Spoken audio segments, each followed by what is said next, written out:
Contamos con la presencia de un distinguido escritor piñaciense, como es Wilfrido Torres León.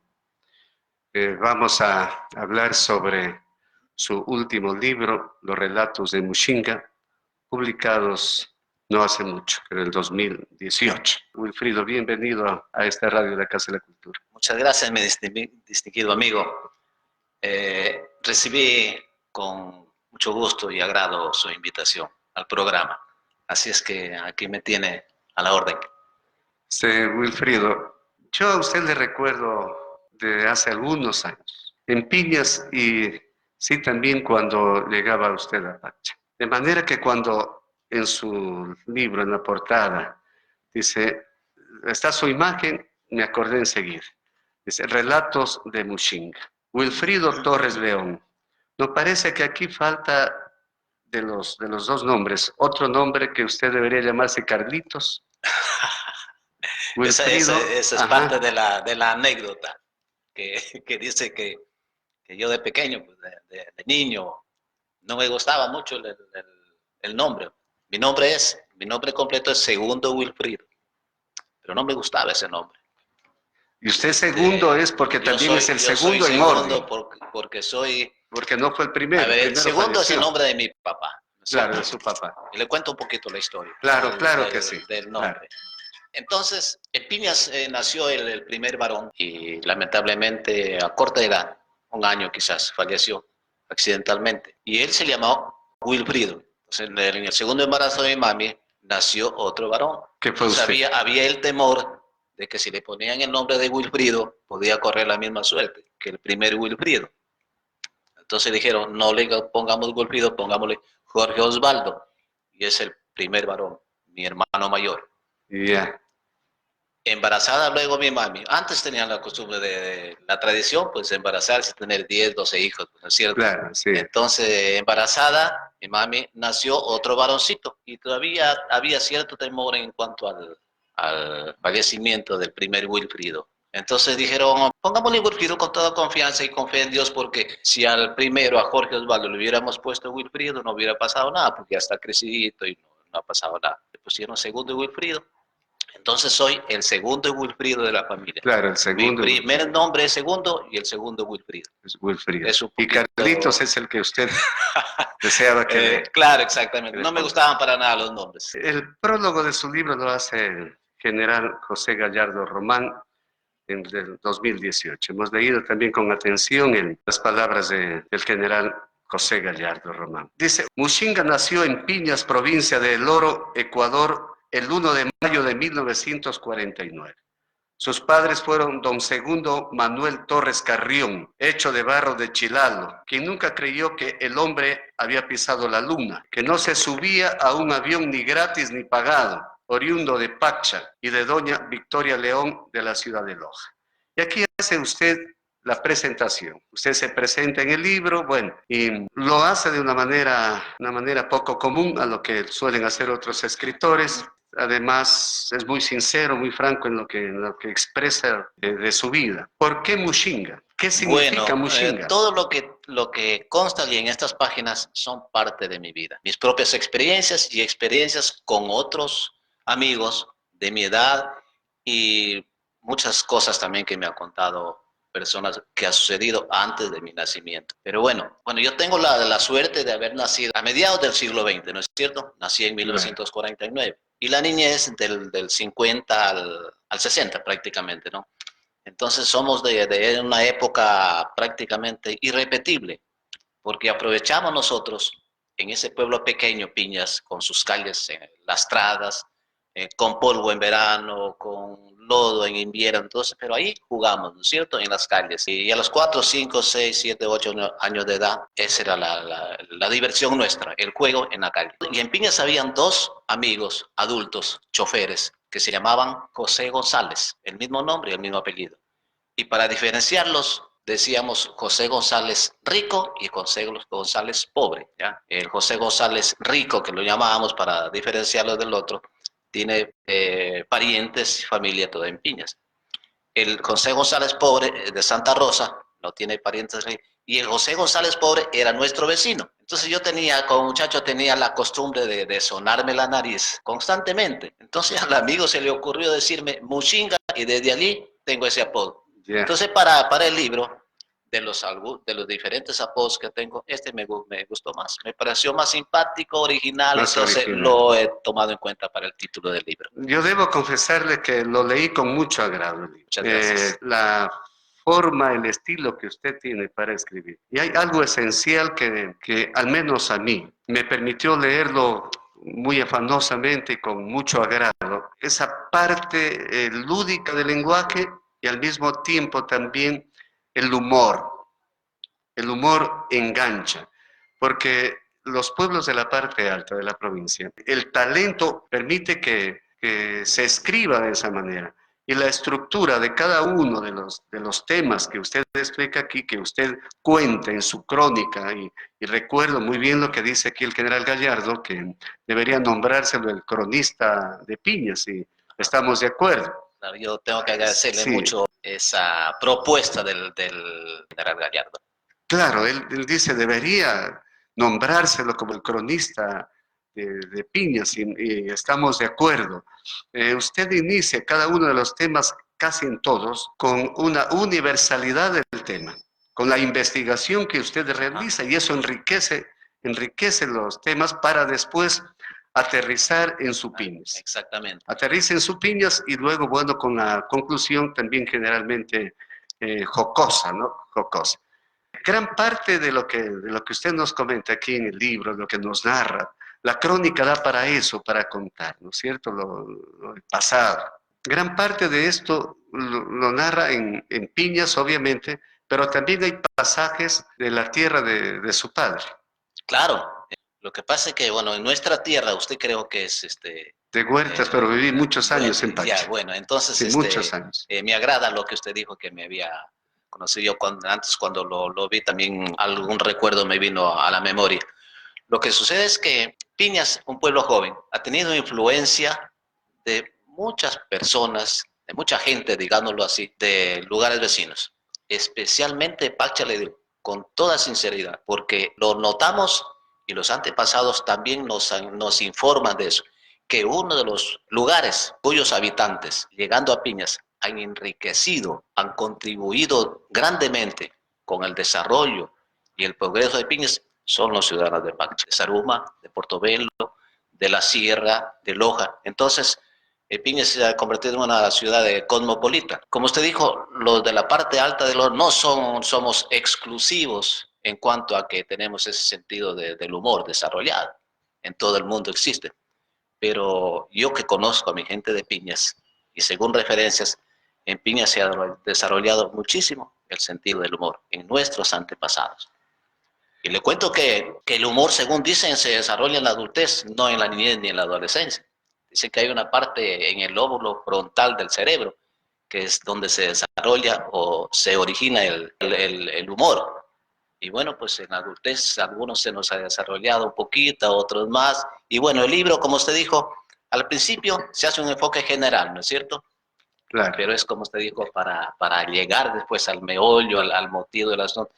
Y me alegra pues que usted le encuentre y le agradezco por los buenos conceptos sobre eso. Sí, sí, por eso lo recomendamos. Al libro, veo que usted ha traído algunos libros, ¿no es cierto?, de parte de su obra. Aquí los temas, los personajes, tan vivos los personajes, uno enseguida se ubica. Yo en la lectura, por ser de la parte alta, me ubicaba enseguida, pero personajes, por ejemplo, que se me quedaron más es, por ejemplo, el de don Paclito, el del teatro. Ajá, sí, don Paclito. Eso, y también el del niño que comió la hostia del padre en claro, Zaruma, claro. En la escuela de San Juan Bosco de Zaruma. En la escuela San Juan Bosco de Zaruma, claro. ¿No es cierto? Bueno, y así, por ejemplo, personajes como el negro y también el pasaje ese cuando a usted sin saberlo Leal tuvo que subirse a un ring a boxear.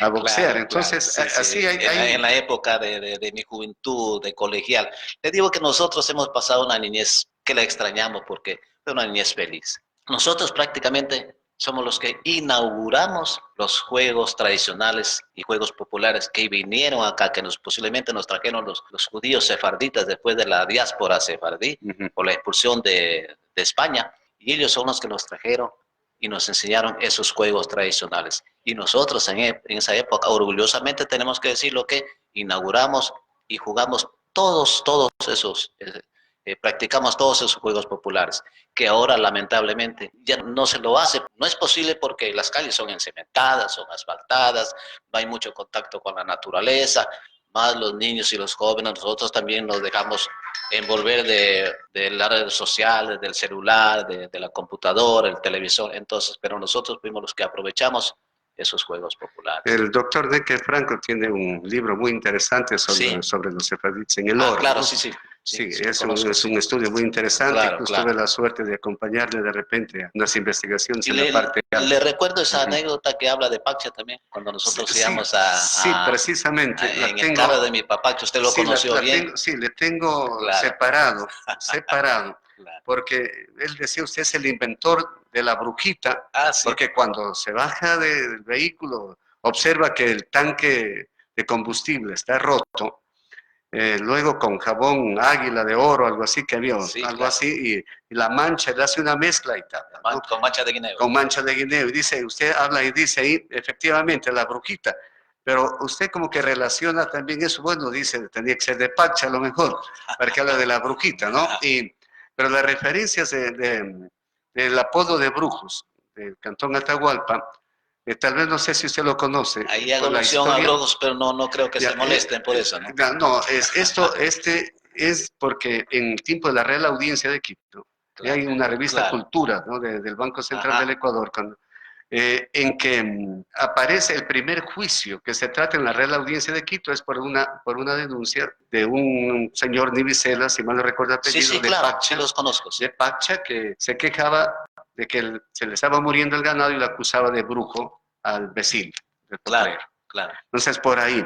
Bueno, aquí me causó también, ¿no? algunas carcajadas el hecho de los pomarrosos, ¿no? Claro. Lo que sucede es que, como dijo un escritor, todos tenemos algo que contar y hagámoslo, porque la mejor forma de transmitir las tradiciones, las costumbres, es la forma oral. Pero bueno, pues como no tenemos una feliz memoria como los griegos para que se mantengan en la memoria por decenas, centenares de años, entonces hay que plasmarlo en el papel. Entonces, por eso es que yo me he permitido escribir, añorando todas esas circunstancias que nos han pasado. Hable, por favor.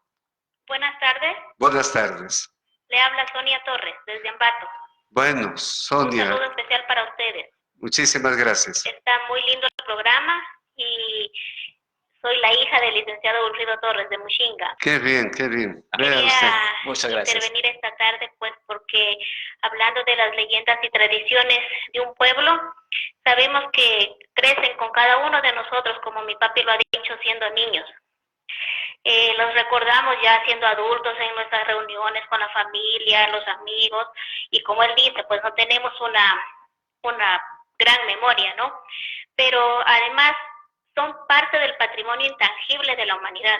Por eso son un gran tesoro, por eso es que yo quiero decir que mi papi se ha esmerado por publicar cada una de sus obras, con su trabajo, con su tiempo, su buen sentido del humor, y sobre todo con su gran amor a nuestra hermosa tierra Piñas, que están, como usted mismo lo ha manifestado, narradas con un lenguaje tan sencillo, son tan amenas, y que entonces gracias a él perdurarán en el tiempo y serán su legado.